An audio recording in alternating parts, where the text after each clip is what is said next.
All right, today we are jumping into something that sounds, well, almost like science fiction. We're talking about a time long before any mechanical gears or atomic clocks, when ancient India created one of the most mind-blowingly precise timekeeping systems in all of human history. I mean, really think about that question. When you picture ancient timekeeping, you probably imagine a stick in the ground for a sundial, right? Maybe a simple water clock?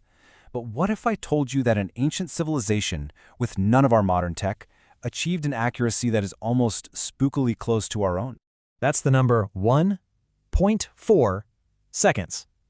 That is the tiny, minuscule difference per year between calculations made in an ancient Indian text over 1,500 years ago and the data from our super precise modern atomic clocks. That's just stunning.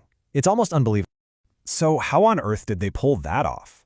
Well, this wasn't some lucky guess. This incredible accuracy came from a very specific, incredibly detailed manual, basically an ancient guide to understanding time and the entire cosmos. And this is it. It's called the Surya Siddhanta. The best way to think of it is as the foundational text, the ultimate user's manual for time and astronomy in ancient India. It's a serious scientific document that laid out everything with stunning mathematical precision. And listen, this was not just some basic stargazing. The Surya Siddhanta meticulously breaks down the exact length of a solar year, the complicated motions of the planets, the mechanics of how eclipses work, and the precise math you'd need to build unbelievably accurate calendars. It was a complete working system for understanding the heavens. Now here's where things get really interesting. It's not just that they could do this, it's why they were so obsessed with getting it right. For them, understanding time wasn't just about making a better clock. No, it was about tuning into the fundamental rhythm of the entire universe. You know, today we mostly see time as a straight line, right? It's mechanical. It moves from the past through the present to the future. But for them, time was cosmic and cyclical. It wasn't a resource you could lose or manage. It was this grand repeating rhythm that you could see everywhere, from the smallest moments to the entire lifespan of the universe itself. And this idea, this philosophy, was the engine driving their science. The belief that everything, a day, a year, the whole cosmos, follows a predictable repeating pattern, meant that the universe wasn't random.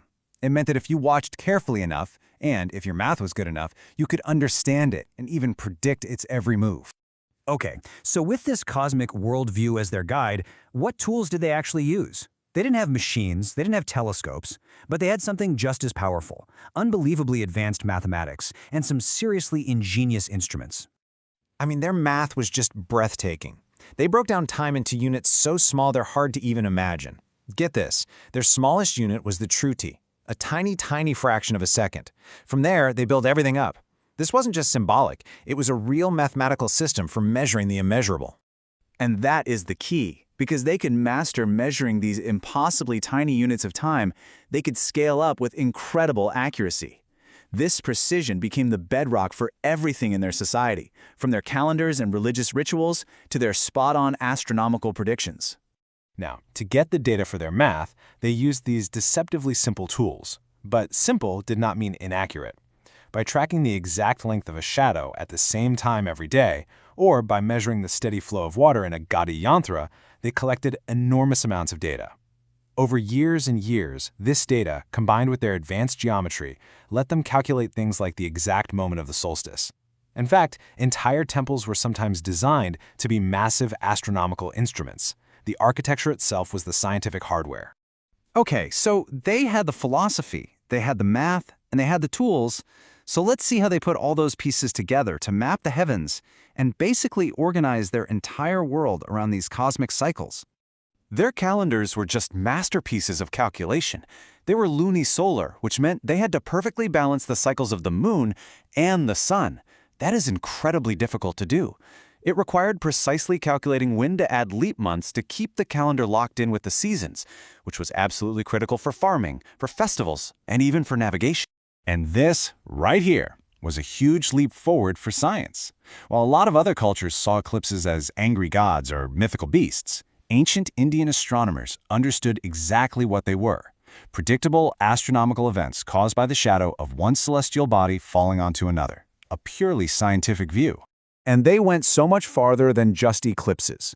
Using nothing but their eyes and their math, they could accurately predict the strange backward or retrograde motion of planets in the sky, and they could calculate their full orbital cycles. Just amazing.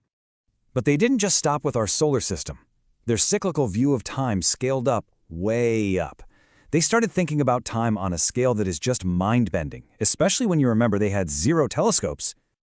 Get a load of this number.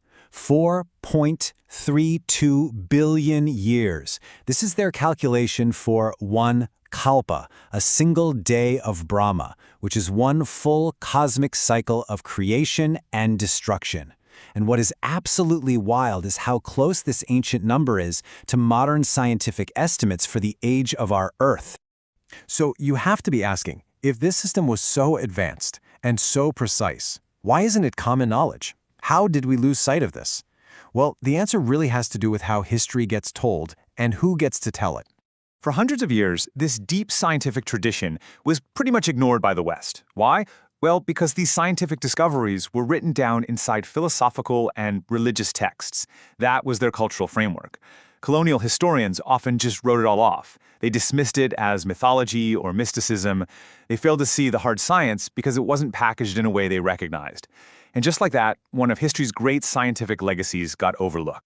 And I think this quote just perfectly captures what made their achievements so special. They weren't just trying to count seconds or days, they were trying to understand time's fundamental place in the universe and our place within that massive cosmic rhythm. So what they left behind is so much more than an old book. It's a truly profound scientific legacy, a completely different way of seeing the universe, and it's finally being rediscovered and appreciated for the brilliant achievement it was. And that really leaves you with a final thought, doesn't it? If a science this advanced could be overlooked for centuries just because it didn't fit our modern definitions, well, it makes you wonder, what other ancient wisdom is still out there, just hiding in plain sight?